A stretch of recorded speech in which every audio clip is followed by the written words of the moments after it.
የቦሩሲያ ዶርትሙንዱ ጄሚ ጌቴንስ በበርካታ ክለቦች እየተፈለገ የሚገኝ እንግሊዛዊ ተጫዋች ነው። ለንደን የተወለደ የ20 ዓመት ግራ ክንፍ አጥቂ ነው። አርሰናል ዝውውር ውስጥ ገብቷል የሚል መረጃ የስፔኑ ፊቻሄስ ይዞ ከወጣ በኋላም ሌሎችም የመረጃ ምንጩን እየጠቀሱ እያጋሩት ነው። አርሰናል ለ50 ሚሊዮን ዩሮ አዘጋጅቷል ይላል። ግን ተመሳሳይ ገንዘብ ቼልሲ አቅርቦ ዶርትሙንድ ውድቅ አድርጎት ነበረ።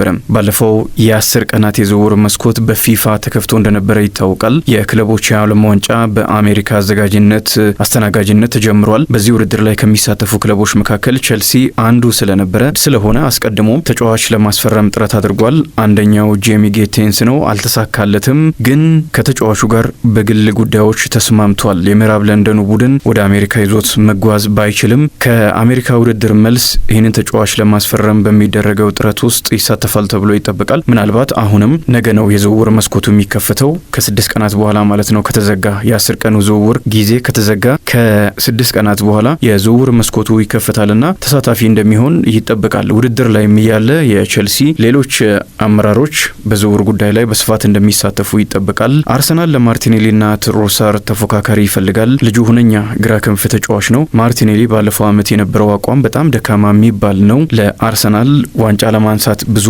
ምክንያቶች ቢኖሩም አንደኛው የግራ መስመሩ የቀኝ መስመሩን ያክል ጠንካራ አለመሆኑ ነው። ትሮሳርም በጣም አሪፍ ተጫዋች ነው። እኔ በጣም የሚመቸኝ ጠንካራ ተጫዋች ነው። ግን ደግሞ ከሱ በተሻለ ወደ ዋንጫ የሚያሻግር ተጫዋች አርሰናል ይፈልጋልና ለዚህም ነው በግራ መስመር አማራጭ እየፈለገ የሚገኘው። ለቡካዮ ሳካም ተፎካካሪ ባይሆን እንኳን ሁለተኛ የሚሆን ተጫዋች ይፈልጋል አርሰናል። ግን በዋናነት በግራ መስመር ነው ተጫዋች ማርቲኔሊ ባለበት ቦታ ላይ ነው ተጫዋች የሚፈልገው። ጌቴንስ በዛ ቦታ ላይ የሚጫወት ተጫዋች ነው። ቼልሲም ሳንቾን ወደ ማንቸስተር ዩናይትድ መልሷል። ባለፈው የውድድር ዓመት ሲጀምር አሪፍ ነበረ። በውሰት ከማንቸስተር ዩናይትድ ወደ ምዕራብ ለንደን ካመራ በኋላ ተስፋም ነበረው በዛ የመቆየት። ያንን በተደጋጋሚ በበርካታ መልእክቶቹ አሳይቷል። ከማንቸስተር ዩናይትድ ጋር እንደማይቆይ በጣም ግልጽ ስለነበረ ማለት ነው። የወጣበት መንገድ እንዲመለስ የሚያደርገው አይደለም። አጀማመሩ በጣም አሪፍ ነበረ።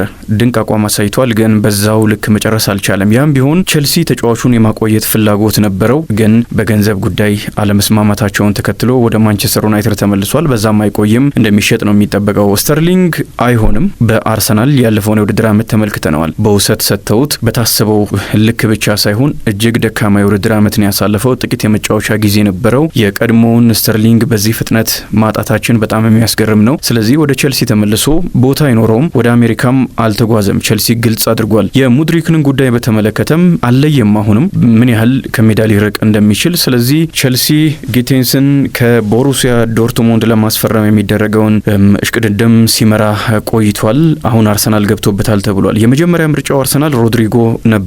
ግን ተጫዋቹ በማድሪድ መቆየትን መርጧል።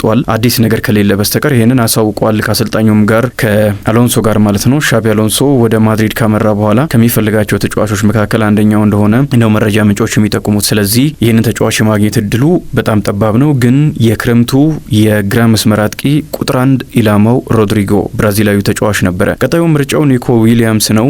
ቀልቡ ግን ባርሴሎና መሆኑን በተደጋጋሚ አሳይቷል። ባርሴሎና ይህ ተጫዋች ራሱ ጥያቄ እንዲያቀርብ አስቀድሞ አቋም ነበረው። ያንን አድርጓል። ወደ ባርሴሎና መሄድ እንደሚፈልግ በወኪሎቹ በኩል ተናግረዋል። በእርግጥ ባርሳ የመጀመሪያ ምርጫው የሊቨርፑሉ ሉዊስ ዲያስ ስለሆነ ምናልባት ኒኮ ዊሊያምስ ወደ ባርሴሎና ላያመራ ይችላል። ስለዚህ አርሰናል ሁለተኛ ምርጫውን ሊያገኝ የሚችልበት እድል አለ በግል ጉዳዮች ላይ የሚስማማ ከሆነ።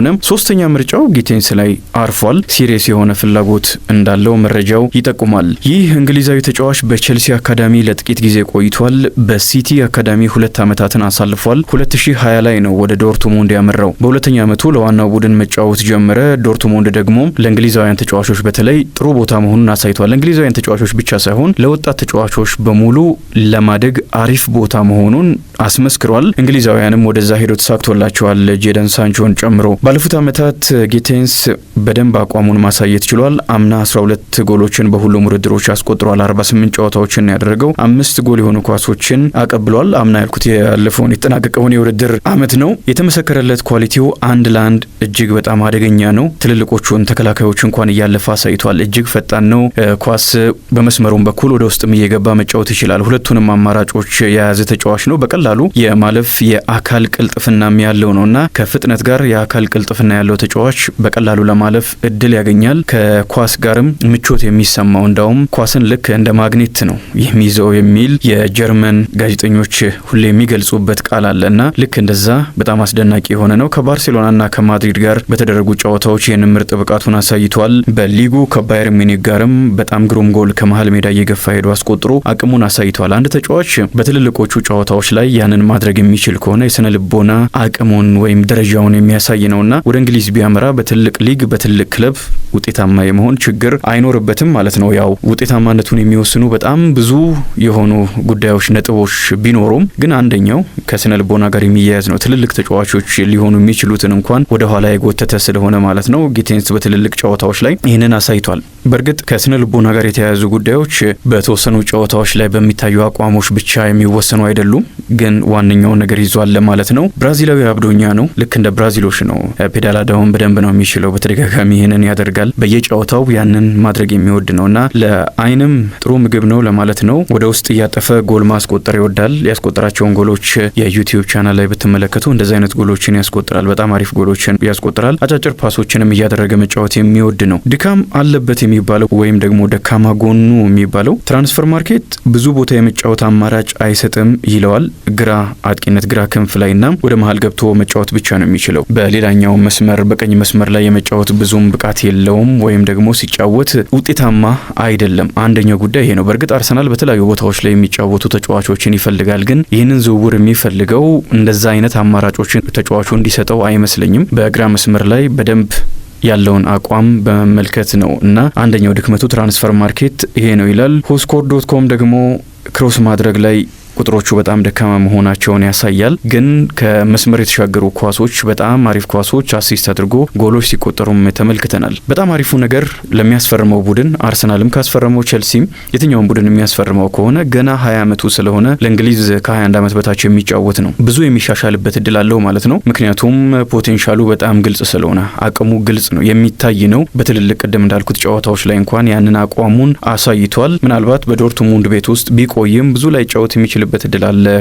ከመጣው አዲስ አሰልጣኝ አንጻር ወደ ሌሎች ክለቦች ማምራቱ ለሱም ለክለቡም ጠቃሚ ነው። አርሰናል ከዶርትሙንድ የተሻለ ኳሊቲ ያለው ቡድን ነው። በእርግጥ ቼልሲም በተመሳሳይ ወደ ሁለቱም ክለቦች ቢያመራ የተጫዋች ቀጣዩን የእግር ኳስ ጊዜውን ብሩህ ማድረግ የሚችልበት ዝውውር ሊሆን ይችላል። ስለዚህ በዚህ ስብስብ ውስጥ ይበልጥ መጉላት የሚያስችል አቅም ይኖረዋል። ቅድም የጠቀስናቸው ጎሎች ቁጥር፣ አሲስት ያደረጋቸውን ኳሶች ቁጥር በከፍተኛ ደረጃ መለወጥ የሚችልበትን አቅም ይፈጥራል ማለት ነው። ግን አርሰናል የዝውውር ገንዘቡን ከፍ ማድረግ ይኖርበታል። ዶርትሙንድ 60 ሚሊዮን ዩሮ ነው የሚፈልገው ተብሏል እንደመነሻ። አብዛኞቹ መረጃዎች ይህንን የሚጠቁሙ ናቸው። 60 ሚሊዮን ዩሮ ማለት 51-52 ሚሊዮን ፓውንድ አካባቢ ነው። አሁን 42 ሚሊዮን ፓውንድ ነው አርሰናል ያቀረበው። ከፍ ያለ ገንዘብ ማቅረብ ይኖርበታል። ያንን ቼልሲም ስላቀረበ በሁለቱ ክለቦች መካከል ደግሞ የሚኖር መፎካከር ስለሚኖር ዶርትሙንድ ያንን ይፈልገዋል። የተሻለ ገንዘብ ማግኘት ይኖርበታል። ለተጫዋቹ የሚከፍለውን ክፍያ በተመለከተ ሳምንታዊ ደሞዙን አርሰናል ችግር እንደሚኖርበት አይጠበቅም ወይም ችግር ይኖርበታል ተብሎ አይጠበቅም። ለመክፈል ፍቃደኛ አይሆንም ተብሎ አይጠበቅም። የማንቸስተርን ጉዳይ ስንመለከት የኢምቤሞ ዝውውር ባይሳካ ፕላን ቢ ይዟል።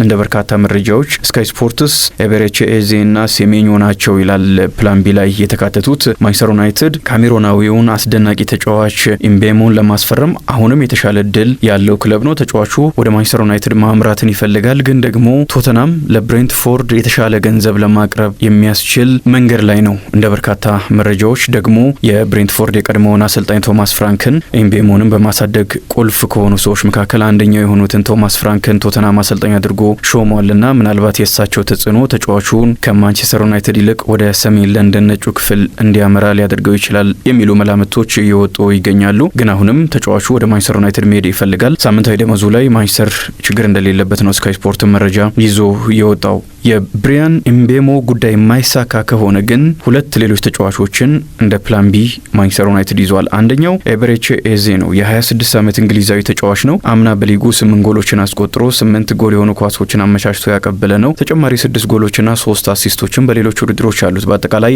14 ጎሎችን አስቆጥሮ 11 ጎል የሆኑ ኳሶችን አመቻችቶ አቀብሏል ወይም አሲስት አድርጓል። ይሄ በጣም ትልቅ ቁጥር ነው። በዛው የእንግሊዝ ሊግ ልምድ ያለውም ስለሆነ ዩናይትድን ይጠቅማል። በእንግሊዝ ብሔራዊ ቡድንም እየተመለከትነው ነው። እድል እየተሰጠው ይገኛል። ምንም እንኳን እድሜው ከገፋ በኋላ እድሉን ቢያገኝም። ሴሜኞ የ25 ዓመት ጋናዊ ተጫዋች ነው። በሊጉ 11 ጎሎችን አስቆጥሮ 6 አሲስት አለው። ትልልቅ ጨዋታዎች ላይም አቅሙን ማሳየት ችሏል። በማንቸስተር ዩናይትድ ቢፈለግ የሚገርም አይደለም። ግን ደግሞ ቶተናምም የዚህ ተጫዋች ፈላጊ ሆኖ ብቅ ብሏል። በሌሎች ውድድሮችም ሴሜኞ 2 ጎሎችና 1 አሲስት አለው። በአጠቃላይ 13 ጎሎችና 7 አሲስት ያለው ተጫዋች ነው። እነዚህ ተጫዋቾችን ማንቸስተር ዩናይትድ ይፈልጋል ተብሏል። ግን ብራያን ኤምቤሞ የመጀመሪያ ምርጫው ማንቸስተር ዩናይትድን መቀላቀል ነው። አሁንም ጥረት የሚያደርግ ከሆነ ይህንን ተጫዋች የማግኘት እድሉ የማንቸስተር ዩናይትድ ነው።